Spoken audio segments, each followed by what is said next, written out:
Right friends, welcome back to newspaper editorials discussion, and before going ahead, once again let me reiterate the action plan for civil services preliminary examination of this year. All the policies and programs, in fact all the programs of 2016 at the same time, some important programs whichever are continuing, those things will be covered in various modules. So, this will be completed much prior to civil services preliminary. Economy part, this will be completed much prior to that. Economic survey of 2016-17, that will be completed before preliminary examination. Then another important aspect is there are around 40 quiz. Every week we are uploading one quiz in Learning Space Digital. By the end of April, we will have around 40 quiz. Every quiz constitutes 20 questions. So, total it makes 800 questions, and all these 800 questions will be discussed and modules will be uploaded. So, the most important one is from May 1st to June 15th, during that 45 days, every week, 4 days a week, discussion will be there on current affairs, 30 to 40 minutes a day. So, this will be most important program. In fact, it covers almost 80 to 90% of the current affairs which occurred during 2016-17 financial year, which are basically required for the students writing civil services examination. So, this all we are going to cover before this preliminary examination, and several students quite often requesting about Yojana, Kurukshetra as well as geography. These I have to defer it, and we will definitely cover before next year's civil services preliminary examination. That means Yojana, Kurukshetra, we will put it into our schedule from 1st of January 2018 positively. Because of paucity of time, we are not able to do at this juncture. So, most of the items, if you look at civil services preliminary, they will be covered either through policies and programs or in quiz or in the discussion. So, all these things broadly cover the required aspects as far as civil services preliminary is concerned. So, right, I once again reiterate it so as to make sure that all of you should have clear idea about what can you expect from Learning Space. Then 10th week modules we uploaded last week, and one important aspect I would like to tell you, in that one very important aspect is there, that is intellectual property rights, pharmaceutical issues. There in that capsule I deliberated on 2-3 aspects. What is meant by compulsory licensing, what is meant by evergreening of patents. Then the next one is exclusivity of data for 4 years, what is the meaning of it. Then what is the meaning of special 301 report.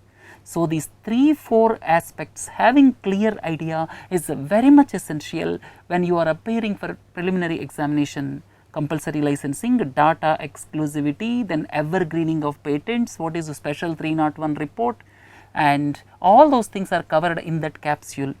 And this week, 11th week, we are covering this single water tribunal. Government proposes single water tribunal. What are the merits, demerits? What is wrong with the present system? What are the implementation challenges? Those things we are going to deliberate on single water tribunal. One more is surrogacy and critical comment. Last week we discussed about maternity benefit and all the pros and cons, implementation challenges we discussed, and during 11th week this surrogacy and critical comment, the bill is still with Parliament, and we are going to deliberate about critically this surrogacy. Then the third one is nutrition security. Till date we are talking about the food security, but time has come to look at the nutrition security. In our country, several indices are improving, no doubt about it, but when you look at malnutrition, that is not being given much thought, and nutrition security is the need of the hour, and these 3 we are going to deliberate 11th week capsules, which will come to you within 2 days, right. And 3 S&T, that means technology related issues. which appeared in yesterday and today's newspapers. One is GRAPES 3 telescope or experiment. In fact, to look at the sunstorms, to identify sunstorms, this GRAPES 3 experiment is being augmented. This appeared in yesterday S&T. That is very important, and I am going to deliberate either as a special capsule or maybe tomorrow or day after. Then second one is 5 subatomic particles were invented by the CERN. All of you are familiar, CERN, we became associate member if I am not wrong, this European organization which looks at subatomic particles. So, this is one very important development, 5 subatomic particles were found. So, that also we will deliberate. Then high speed internet by using infrared rays, high speed internet hundreds of times faster than the present internet. So, probably that is Wi-Fi. So, hundreds of times faster than the present Wi-Fi, that is by using infrared rays. So, these 3 S&T aspects are very important. I will try to cover sometime later this week or as a special capsule. So, having learned this, one article, this is editorial, a roadmap for health. This appeared on Saturday, this is 18th March it appeared.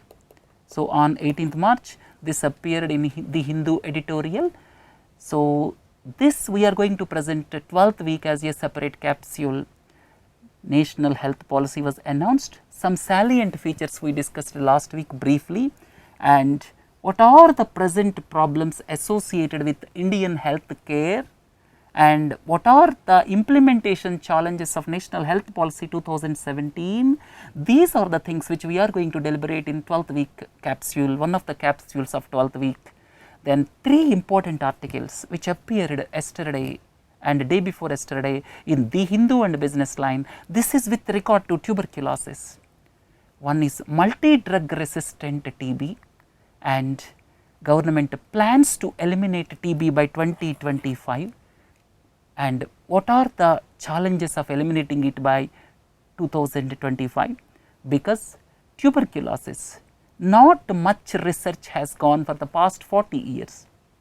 Only 2 drugs were found during the past 40 years, and multi-drug resistant TB is posing biggest challenge to the medical fraternity, and TB is considered as poor man's disease because lack of proper nutrition is the main cause for tuberculosis, and by 2025 as per National Health Policy, government wants to eliminate tuberculosis. So, what are the implementation challenges?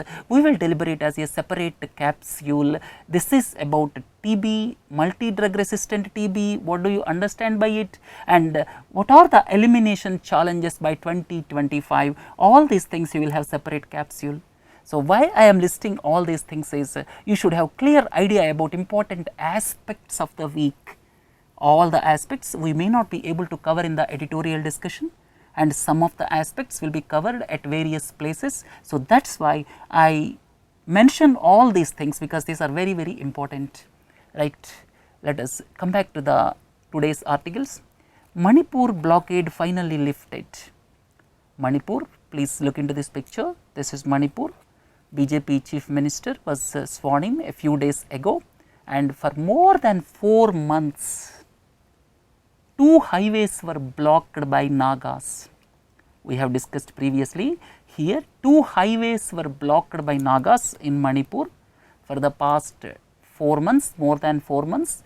Lot of essential supplies were disrupted, and at that time central government has not interfered because it had an agreement, it has an agreement with Naga, and whatever the reason, central government has not interfered, and at that time Congress government was there, and now BJP government has this warning, and this road blockade was called off by Nagas, right. So, Manipur, this is the state where the trilateral highway starts, if I am not wrong, and at the same time, please look into this 4-month economic blockade imposed by United Naga Council was lifted after successful talks between UNC and the state government.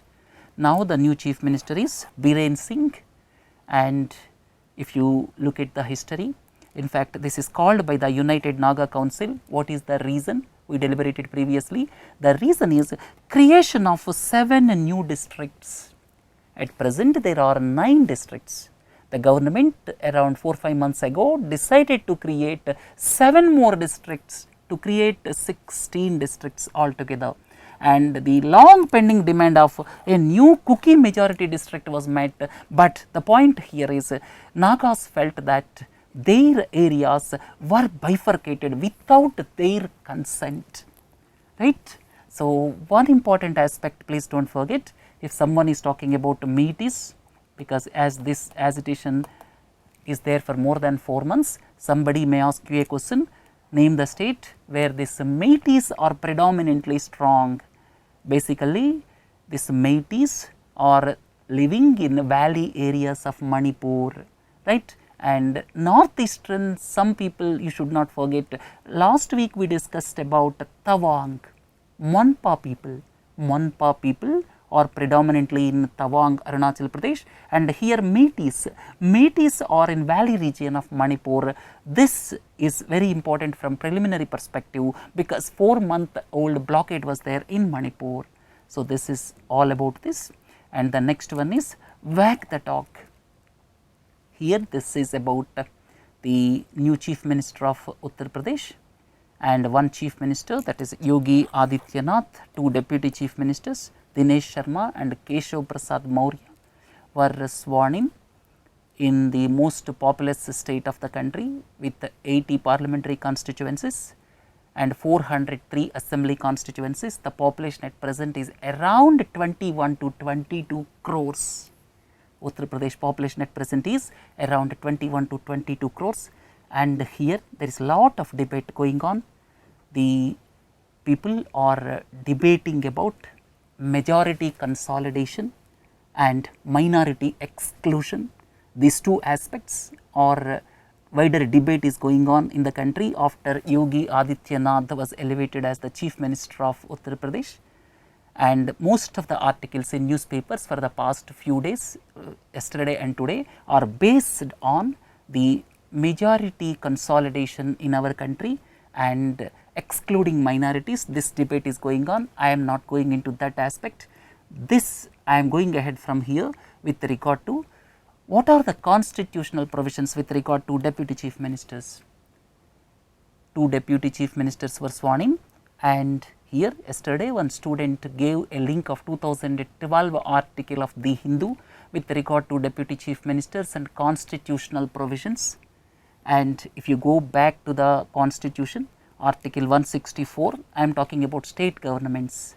Similar article is there for union government. I am talking about state governments. For state governments, you see the constitution talks about chief minister and minister. The constitution is silent about deputy. So, deputy chief minister is just like any other minister as far as constitution is concerned, right. Please understand this. And at the same time, the posts of deputy chief minister or deputy prime minister do not exist in Indian constitution. If one looks at a state, chief minister shall be appointed by the governor and the other ministers shall be appointed by the governor based on the advice of the chief minister. So, the oath taking ceremony talks about chief minister or ministers as well as prime minister or ministers. So, deputy chief minister or deputy prime minister is not mentioned in the constitution.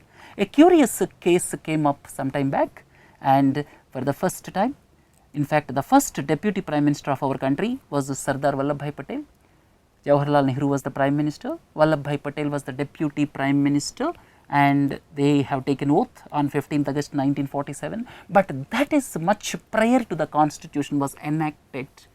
Constitution was enacted in 1950. So, much prior to that, this prime minister, deputy prime minister taken oath in 1947. Subsequently, Jawaharlal Nehru never had a deputy PM.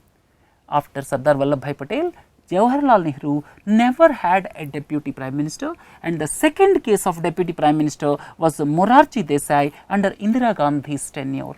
Indira Gandhi was prime minister and Morarji Desai was the deputy prime minister. And Devilal issue is quite interesting. R. Venkatraman was the president, and while taking oath, Vishwanath Pratap Singh was the prime minister, Chaudhary Devilal was the deputy prime minister, and at that time the issue probably pertains to 1989. In fact, when the oath taking ceremony was going on, the president or Venkatraman asked Devilal to take oath as minister or mantri, but Chaudhary Devilal uttered that Upapradhan Mantri. While taking oath, he uttered Upapradhan Mantri, but the president second time also, please pronounce as mantri or minister. Second time also Chaudhary Devilal taken oath as Upapradhan Mantri. So, the matter went to Supreme Court subsequently, and the Supreme Court said that the oath should be viewed in two parts. One is the descriptive part, the description, whatever the description, it does not matter, but the oath of office and secrecy, basic thing is a substantive, in reality what it is. So, he undertook the oath as substantive, and there is no question of irregularity in this. So, here designation of deputy prime minister is only descriptive, and the oath of office and secrecy which he undertook is substantive. So, these two words were used by the Supreme Court, one is descriptive and the other one is substantive, right. So, if you look at the reality, then really it is a minister and the other one is prime minister or chief minister. If it is union, prime minister; if it is a state, chief minister. So, subsequently there was not much discussion on this aspect, right. So, this is all about the chief minister and two deputy chief ministers. Then last gasp tasks. This editorial, this I am going to deliberate tomorrow in comprehension also. Tomorrow in comprehension discussion at 12 noon, I am going to deliberate this editorial of the Hindu which talks about GST, and here the editorial says that most of the tasks are over and the remaining tasks are to be done without giving scope for lobbying, and we are going to deliberate. So, here GST last time also we discussed, it totally subsumes most of the indirect taxes and entire country will become common market, border checkposts will be eliminated, the harassment of trucks at the borders of the states will be totally eliminated.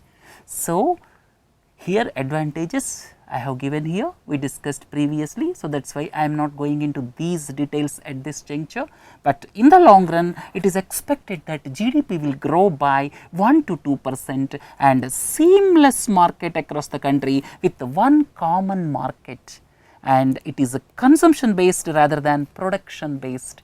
So, there are several important aspects when you look at GST from preliminary examination perspective. Have clarity about the constitutional aspect of GST, GST Council. Second point is after GST Council, GST network, what is the composition of GST Council. Then another important aspect is this is consumption based or destination based tax. So, production countries sometimes may lose the revenue and the consumption countries may, consumption states, I am talking about states. So, the production states. So, the production states sometimes may lose the revenue and the consumption states may be benefited. So, as to act as compensation, government has inbuilt the clause of compensation to the states. So, here manufactured goods will become cheaper. So, these are all important, these points are important as far as preliminary examination is concerned. GST Council, GST network, destination based tax. So, all these things are important if you look at the preliminary examination. So far the work done, the editorial talks about what is completed till date. The completed aspects are state level GST, then union territory level GST, then central GST, then integrated GST. So, for interstate sales, this integrated GST will be imposed, and at the same time the compensation law is also cleared. So, the states whatever are losing revenue will be compensated for 5 years. So, these 5 aspects were cleared. So, with the 12th meeting of GST, what are cleared? State GST, union territory GST, central GST, integrated GST, compensation to the states whichever are losing revenue, they are all cleared, and GST is proposed to be implemented from 1st July. And now work to be done. Some important aspects are mentioned in this editorial. The biggest task is fitment of thousands of commodities and services into 5 GST slabs. Here there are 5 GST slabs. Some of the goods, merit goods, will be taxed at either 0% or 5%. These 2 are for merit goods. Merit goods means which benefit the society, sometimes they are essential, especially pharmaceuticals.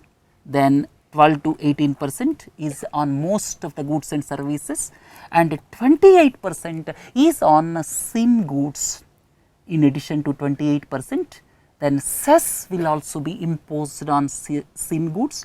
You may have a doubt, what are sin goods? Sin goods are the goods which are harmful to the health as a whole. So, here this pan masala, aerated drinks, tobacco, cigarettes, these are examples of sin goods, and demerit tax of 28% plus. In addition to that, cess will be imposed, and that cess will be used to compensate the states whatever are losing revenue because of the implementation of GST. Then this is sin goods, or you can say demerit goods also. So, we have discussed this 0 to 5% on merit goods like pharmaceuticals, 12%, 18% is a standard GST, then 28% is on demerit goods, and luxury cars will also come into this category. So, BDs are already kept out of cess. The reason is some of the states are not do not want to tax BDs much. BDs strong lobby is there in some states, just like sugar lobby. So, this BDs lobby, because of friction, this BDs were kept out of cess. Cess means more than 28% whatever is imposed on demerit goods. And now the article talks about, at this point of time, there may be lobbying.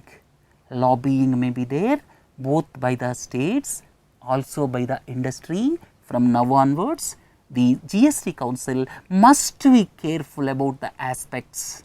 GST Council must be cautious, careful about various aspects, because from now onwards lobbying will come into picture.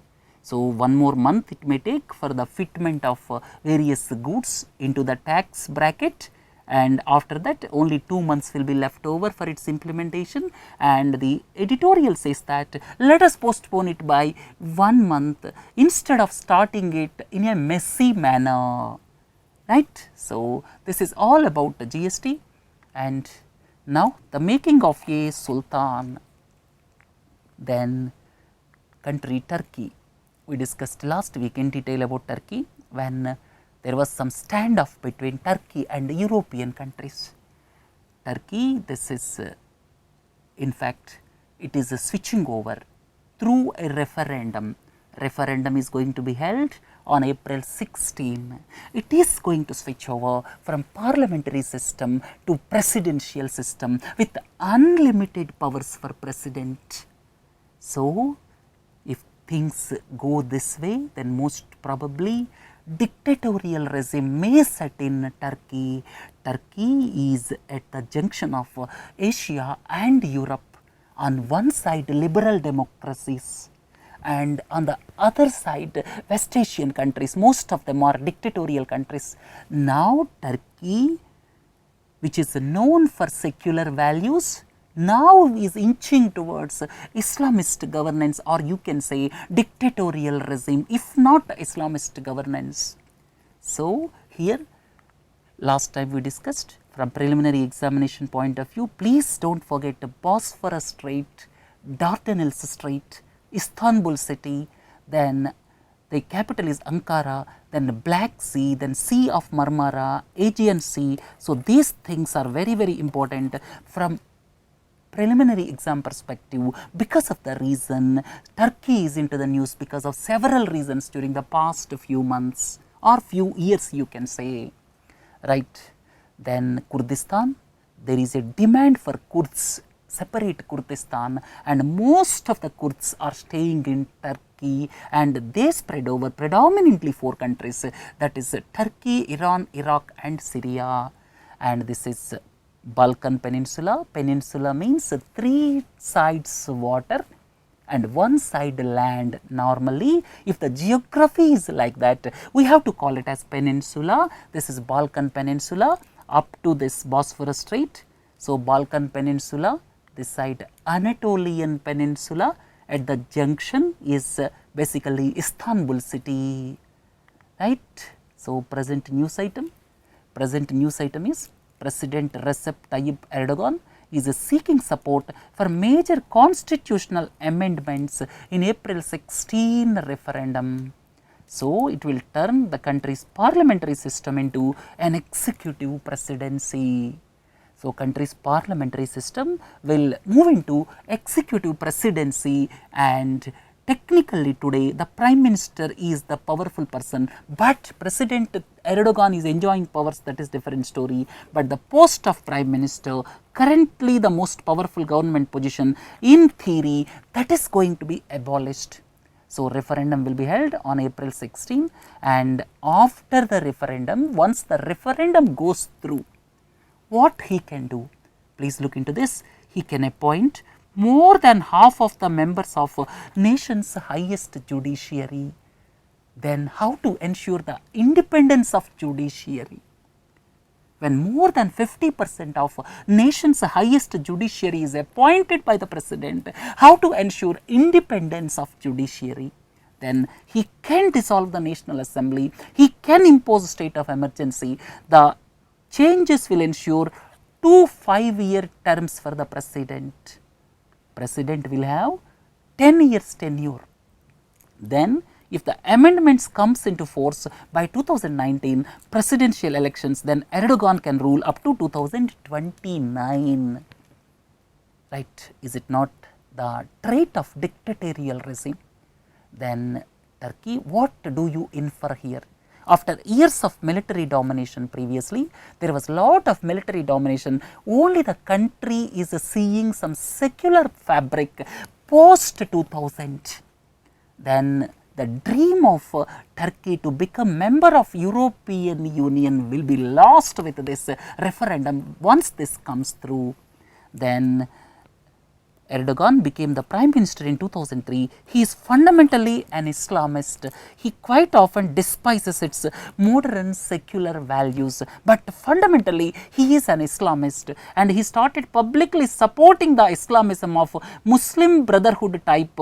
Muslim Brotherhood, this is the organization of Egypt, and after 2011 Arab Spring, all of you are familiar with Arab Spring. What is Arab Spring? Arab Spring means the mass movements against the dictatorial regimes in West Asia, as well as North Africa. The mass movements because of the advent of social media against the dictatorial regimes is known as Arab Spring. So, after Arab Spring, in fact, he started publicly supporting the Islamism of the Muslim Brotherhood. He altered the foreign policy, and his dictatorial tendencies are evident during the past few years, and subsequent to the failed coup of 2016, he arrested over 1,30,000 government officials, judges, and suspended or dismissed them. So, Turkey is eventually heading towards dictatorial regime with unlimited powers to the president, and it will set an example for many exclusivists. Nowadays, lot of tendencies of exclusivism, nativism, nationalism, these are all coming up with the far right ideology, and that may embolden these type of forces. Overall, Turkey may inch towards the dictatorial regime with fundamentally towards Islamists. This is quite evident, and then it will have wider repercussions in the adjacent West Asia as well as in the relations between Turkey and liberal European countries. Right friends, we leave this discussion here. Finance Ministry okays a capital infusion for 10 PSU banks. This is business line article of today. So, what is meant by capital infusion? Why the banks require capital? What is the operation of bank? Banks basically operate with the money deposited by you and me, and they give loans to the people, and the money deposited by the persons like you and me is not bank capital. In fact, when we are depositing money in the bank, we are creditor, bank is a debtor. So, when we are depositing money, the main purpose of this money is, this is our money, it cannot be capital. Nowadays, banks to expand their operations, they require more capital. Why they require more capital? Because they should be stable. So, banks require capital, and this is known as a capital adequacy ratio. This is very important. This is as per Basel III norms, this is 9%. So, as per Basel III norms, capital adequacy ratio is capital available with the banks. Please understand, capital does not include the deposits by the people like you and me. Deposits are liabilities for the banks. So, here the capital means their own capital. Suppose if they are giving loans of 100 crores and there is some risk weight, asset means loan, please understand, in the banking parlance, asset means loan, because they get income when they give loans, and our deposits are liabilities for the banks. So, here risk weighted assets. So, risk weighted assets, that means the loans if they are rupees 100 crore. If banks are giving loans worth 100 crore, I am ignoring the concept of risk weight, please leave it. Leaving the concept of risk weight, if the banks are giving loans of rupees 100 crore, then they must have their own capital of 9 crore. That is the meaning of this capital adequacy ratio. Nowadays, their capital is being eroded because several banks are reporting losses because of high non-performing assets.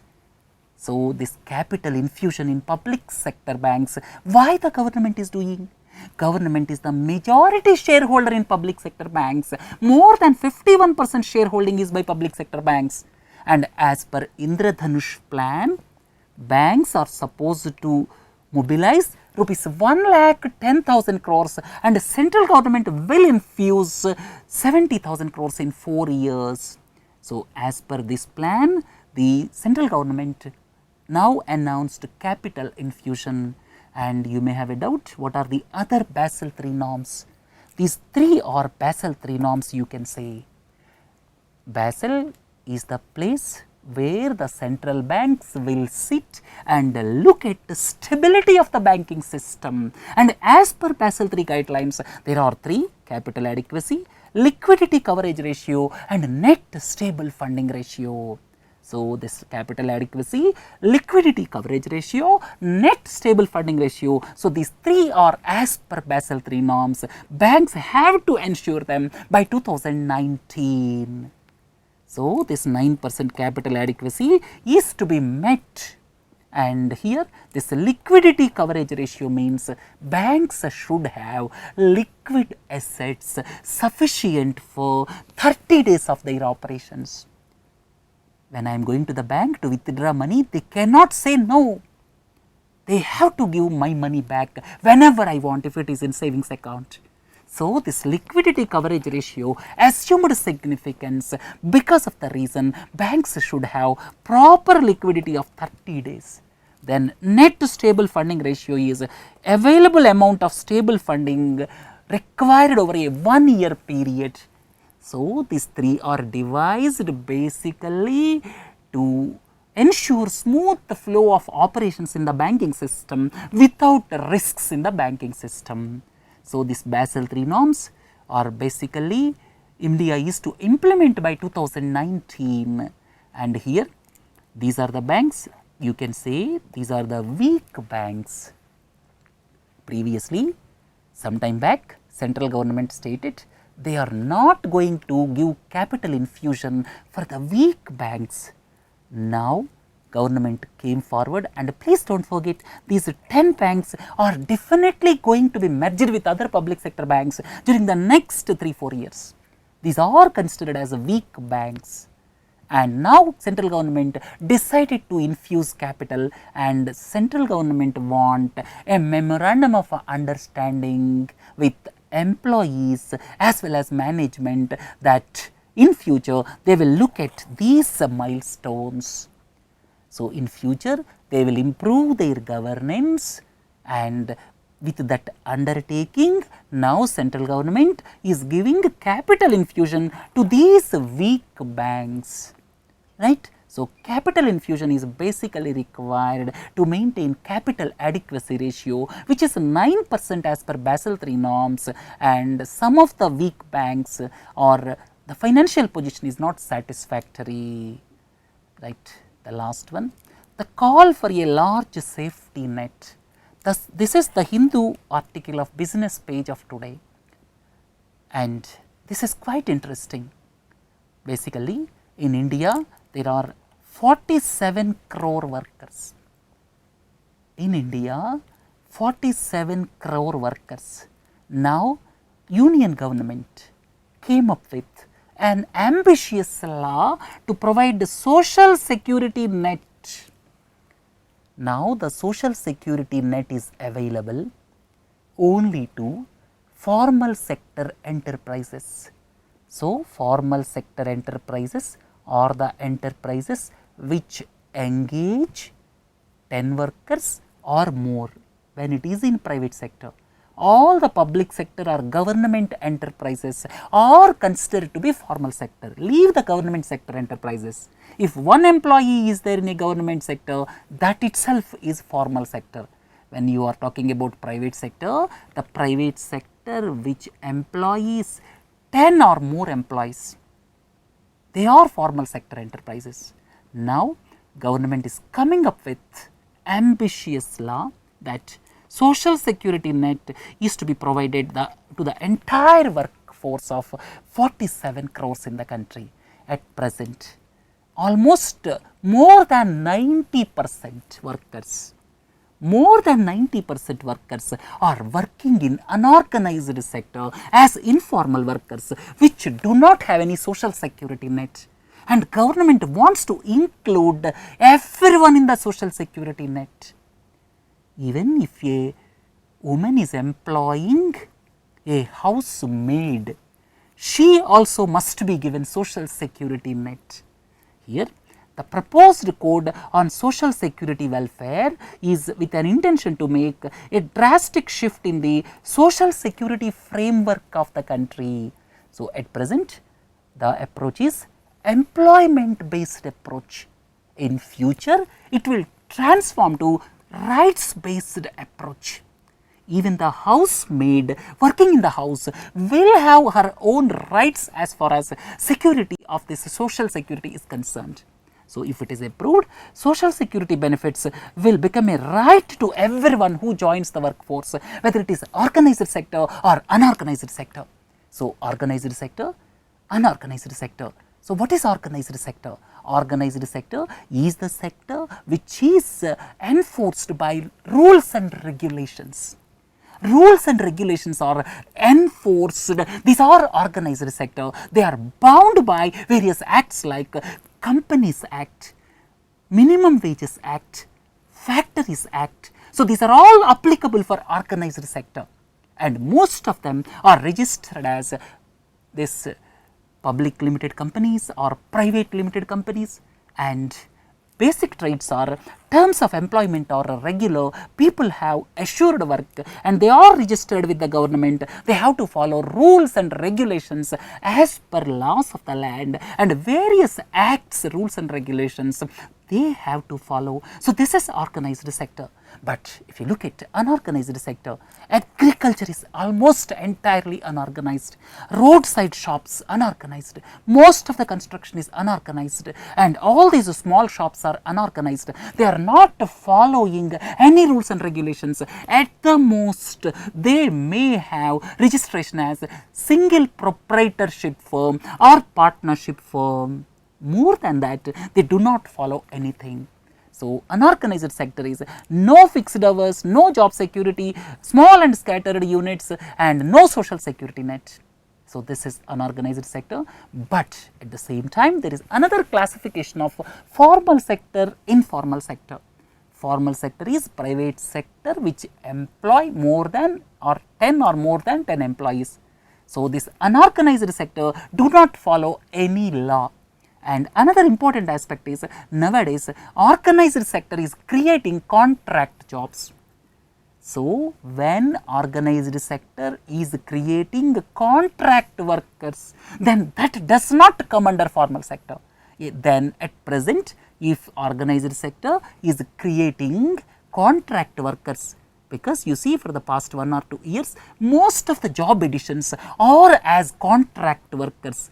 When organized sector is engaging contract workers, most of the acts of our country are not applicable to them. So, please understand, organized sector is following certain rules and regulations under various acts. Unorganized sector is loose organizations. Sometimes you cannot call them organizations. They are not bound by the laws of the land as far as Minimum Wages Act, as far as Factories Act, as far as other acts are concerned, right. And now at present 83% are in unorganized sector and only 8% of informal sector is covered under social security scheme. So, overall in a nutshell, 90% of the workers do not have any social security net in our country. And here the proposals are: factories employing even a single worker will have to contribute towards social security benefits. Whether it is practically implementable in our country or not, that is different story. But as per the paper, recently Union government's draft guidelines, even the households employing domestic help will also have to contribute towards the schemes including provident fund and gratuity for the worker. So, provident fund is for the future needs. Gratuity means if a person is working in an organization for 1 year, every year certain days will be added as gratuity. Then self-employed persons including agricultural laborers will also make contribution towards the schemes on their own. So, this is in the draft stage and it is ambitious target for the center. So, if it comes true, then this social security net of each and every worker will be ensured. So, many debates are going on in recent times, and even from mains examination perspective also, goods and services tax is one important aspect. Then if you look at this non-performing assets, high non-performing assets, what are the reasons? That is another important aspect. Universal basic income, that is another important aspect. And now universal social security net, this is another important topic for discussion in the near future. Right friends, we conclude here. Please do join for comprehension ability discussion at 12 noon. We are going to deliberate the Hindu editorial of Friday, which discussed about the monetary policy of United States of America. If you want more about monetary policy, if you want more about how the developed countries are regulating their monetary policies, please view 12 o'clock discussion on comprehension. Right friends, with this let us conclude today's editorial discussion, and whatever the issues I pointed out, we are going to cover in the days to come. Have a nice day. Thank you.